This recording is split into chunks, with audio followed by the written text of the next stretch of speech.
This is so beautiful. This is my first destination, Mahabalipuram. To reach Mahabalipuram हम लोग ने मुंबई से 6:40 AM का फ़्लाइट पकड़ा था and we landed on Chennai airport at around 8:15 AM.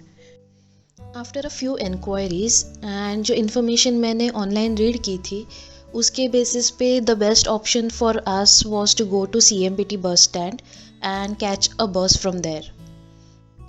Mahabalipuram Chennai और पौंडीचेरी के बीच में है, तो most of the buses going to Pondicherry from Chennai will stop at Mahabalipuram bypass as it is on the same route. So buses की frequency काफ़ी अच्छी होती है. हम लोगों ने लिटिल आइलैंड होटल में एक रूम बुक किया था which is near to this beautiful beach. After relaxing for a while हम लोग एक इवनिंग स्ट्रोल के लिए निकल पड़े but unfortunately all the places were closed. सो यहाँ के मॉन्यूमेंट्स देखने का time is from morning 6 AM till evening 6 PM. हम लोगों को मॉन्यूमेंट्स तो देखने नहीं मिले but we got to see this stone sculptures and idols which are very fascinating and beautifully carved. The owners also export these sculptures to different cities. We spent the rest of the evening in the hotel itself.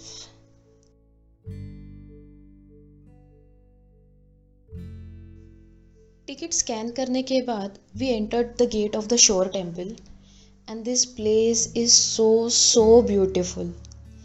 Walking on that pathway besides the lawn and seeing this magnificent temple in front of you is such an amazing feeling.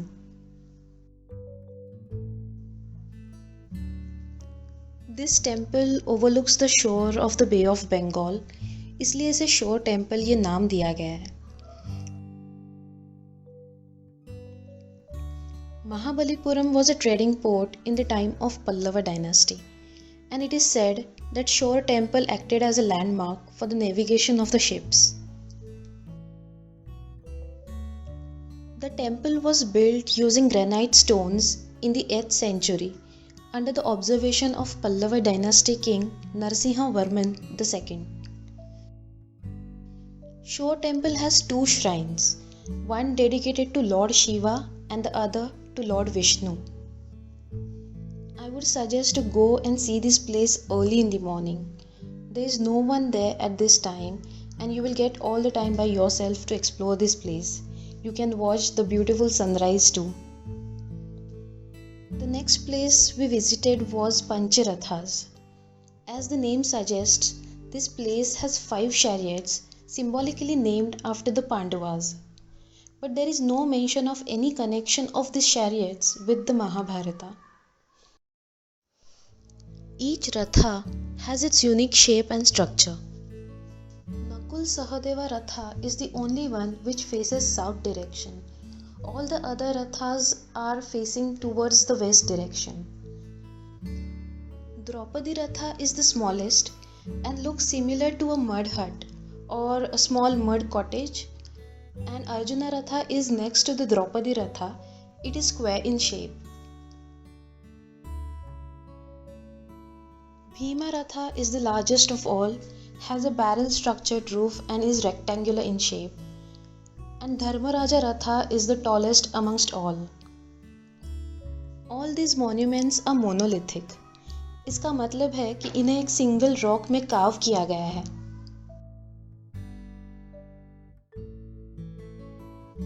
The next place is Krishna Mandap. ये structure पे जो scene है that represents the story of Lord Krishna lifting the Govardhan mountain to protect the people from the storm.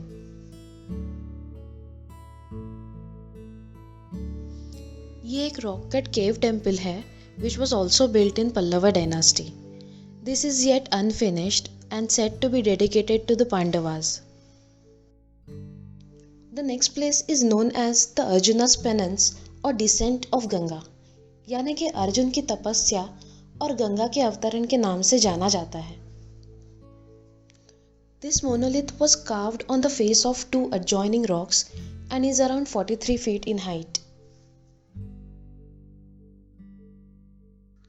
This is the very famous and mysterious Krishna Butter Ball. position of the rock is strange and looks like the rock will roll down the slope any moment. Obviously, the mystery is how is it even possible for a 250-ton huge rock with such a small base to stand firm on a slope? But this mystery makes it more delightful and interesting to watch this side. Ganesh Ratha, Varaha Temple, and Gopuram are just a few feet away from the Krishna's Butterball. Varaha Temple is one of the oldest rock cut temple in Mahabalipuram, built during 6th to 7th century.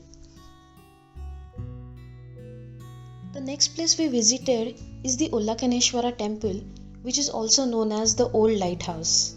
The opening time for it was 9:30 am in the morning. The temple was built in the 7th century and it is one of India's oldest towers. The temple is dedicated to Lord Shiva, but the worship has been ceased after the 19th century. This is the new lighthouse just next to the old one.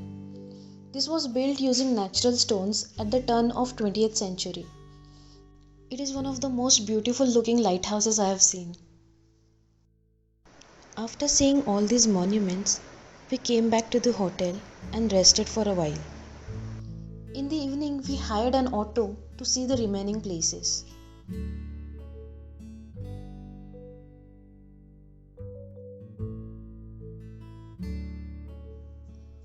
The first one was Tiger Cave.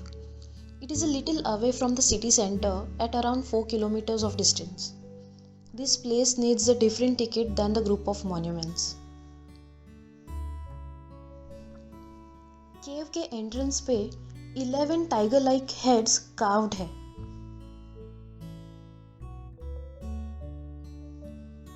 At the other corner of the tiger cave is this 1000-year-old rock-cut cave temple dedicated to Lord Shiva. After seeing the tiger cave and the temple, we headed to see the Seashell Museum. There are total 4 different museums here. You have to pay a separate entrance and camera fee combined for all these 4 museums. The Seashell Museum is India's first and Asia's largest shell museum. Even from the smallest shells to the largest one, it has an impressive collection of 40,000 varieties of shells. I was definitely amazed seeing such a beautiful collection. Didn't even know these many shell varieties exist. There's also another museum where you can see sculptures made out of the shells. Similar to the Shell Museum, there is a Pearl Museum as well, which has a wide range of pearls on display.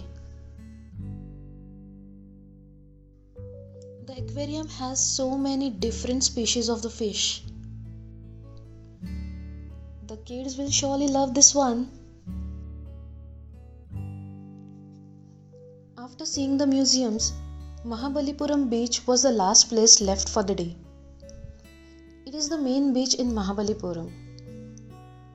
I would suggest to go to the beach on the other side of the shore temple, which was also near to my hotel. It is less crowded and you will get some time for yourself. To sum up my experience, I found Mahabalipuram very rich in its art and history. Seeing all these rock-carved monuments just makes me wonder as to how the stone carvers must have managed such spectacular monuments, that too way back in 7th or 8th century. My personal favorite places are Shore Temple, 5 Rathas, Lighthouse and the Seashell Museum. The food is amazing here, especially for the seafood lovers. और इस sunrise के साथ, it was time for us to leave this magnificent place and head towards the next destination. It's Pondicherry.